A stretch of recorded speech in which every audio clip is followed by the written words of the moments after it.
This is psychic medium Jane Hamilton Parker on the 7th of April, the year 2022. Today I'm going to talk about bad people. What makes bad people? Now, at the moment, are people born bad? Are people doing bad actions? Because we're having an awful lot of things that are happening at the moment around the world, in Ukraine, and also people doing bad things, like all this knifing people and doing terrible, terrible things. Is an innocent baby born bad? I like to think that all children are born are pure and innocent. Are people accountable for their actions? Is it karma? Is it something in their psyche that makes them do these things?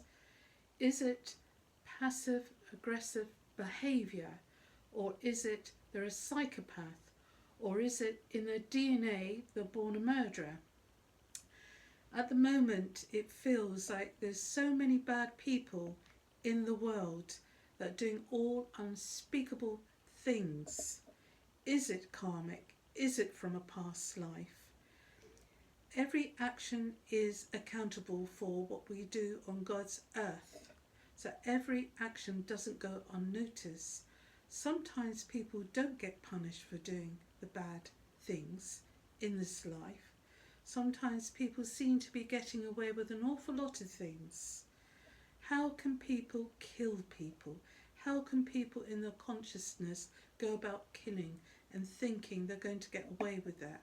And murderers. How can people kill innocent people? How can people kill animals? How can people skin a cow alive? All these dreadful, dreadful things that's happening in the world. How can we change these things? A lot of people, I feel, you don't mix with people that are going to do dreadful things. People that want to cause pain or inflict pain. It can be a different kind of pain. It can be a pain with self-harming. It can be a pain with destroying somebody's life or ending somebody's life. All these different motions and everything in the 21st century are quite frightening for people, but there's still good in the world. So how can we become non-attached to evil people? People say simple, don't go near them, but somebody can just change like that. I mean, for example, they're letting a lot of people that should be in a psychiatric hospital, maybe suffering with schizophrenia, and hearing voices in their heads and that, and it can be quite frightening for them. And suddenly they've got nowhere to go. They might be sleeping in toilets outside, and suddenly they're attacking somebody or killing somebody. This isn't right, is it? There should be a sanctuary and a place for people to talk, a place where people can actually get help. Sometimes murders and things are not always planned. Sometimes murders happen through anger, or sometimes people feel they've been cheated, or sometimes people doing dreadful things, really dreadful things, and that. Can we forgive in our hearts? Can we forgive that somebody that kills your son, that's sent to prison? They're the people that seem to be living in luxury for a wrong action, and it seems to be people that have caused this by taking your son or your child away from you. Is like a living hell for you. Now, there's a lot of people that do forgive people that have murdered their children or something like that. You'd have to be a very highly, highly spiritual being to do that. But are bad people made? Are bad people born with a gene?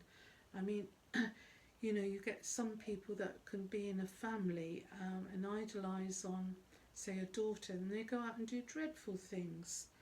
You know, they've got a mafia brain and killing people, and sometimes they like killing for the fun of it because they've got away.